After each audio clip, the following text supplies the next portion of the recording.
നമ്മളിപ്പോൾ പോകുന്നത് കാസർഗോഡ് ജില്ലയിൽ തന്നെ ഏറ്റവും പ്രധാനപ്പെട്ട ഒരു ദേവീ ക്ഷേത്രത്തിലേക്കാണ്. ഈ അമ്പലത്തിലേക്ക് എത്തിപ്പെടാൻ വളരെയേറെ പ്രയാസമുണ്ട്. വാഹന ഗതാഗതവും റോഡ് മാർഗവും ഇവിടേക്ക് ഇല്ല. ഒന്നെങ്കിൽ തോണി മാർഗം സ്വീകരിക്കുക, അല്ലെങ്കിൽ പുഴയിലൂടെ നടന്നു പോകുക. ഹായ്, ബൈശുബ്രാണ്. എൻ്റെ പുതിയ വീഡിയോയിലേക്ക് വീണ്ടും സ്വാഗതം. നമ്മളിപ്പോൾ ഉള്ളത് ഒരു വ്യത്യസ്തമായ അമ്പലത്തിലാണ്. ചിത്താരി കുദ്രു ശ്രീ മൂകാംബിക ക്ഷേത്രത്തിലാണ് ഉള്ളത്. ഈ അമ്പലത്തിന് മാട്ടുമലമ്മ എന്നും അറിയപ്പെടുന്നുണ്ട്. അപ്പോൾ അമ്പലത്തിൻ്റെ ബാക്കി വിശേഷങ്ങൾ നമുക്ക് കണ്ടു നമുക്ക് വരാം. ഈ പ്രദേശം ഫുള്ള് ദ്വീപാണ്.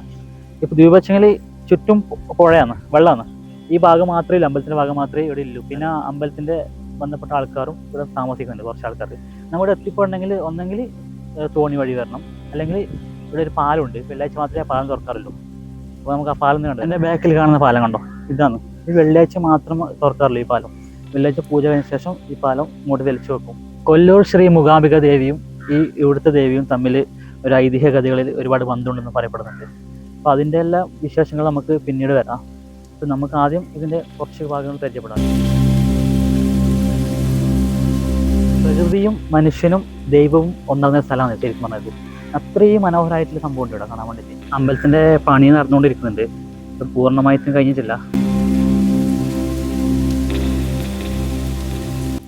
ഒരുപാട് ഐതിഹ്യ കഥകളും ഒരുപാട് ചരിത്രവും ഈ അമ്പലത്തിനുണ്ട്. വിശ്വസിച്ച് വിളിച്ചാൽ, മനനൊന്ന് വിളിച്ചാൽ ഈ ദേവി എല്ലാം നടത്തി തരുമെന്നാണ് ഈ പ്രദേശവാസികൾ പറയപ്പെടുന്നത്. ഈ അമ്പലത്തിൻ്റെ മറ്റൊരു അത്ഭുതം വേറൊന്നുമല്ല, ഈ മഴയുടെ സമയത്ത് ചുറ്റും വെള്ളമുള്ളതിനാൽ ഈ അമ്പലത്തിൻ്റെ ശ്രീകോവിൽ വരെ വെള്ളം കയറാറുണ്ട്. പക്ഷെ ഇതുവരെ ആയിട്ടും അമ്പലത്തിൻ്റെ ഉള്ളിലേക്ക് കയറിയിട്ടില്ല. അത് മറ്റൊരു അത്ഭുതമാണ് ഈ അമ്പലത്തിൻ്റെ.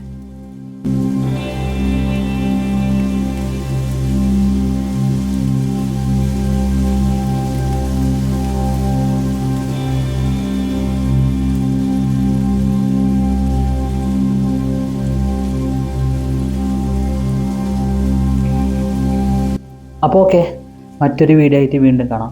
അപ്പോൾ വീഡിയോ ഇഷ്ടപ്പെട്ടാൽ ചാനൽ സബ്സ്ക്രൈബ് ചെയ്തിട്ട് കൂടെ കൂടിക്കോ. അപ്പോൾ കാണാം.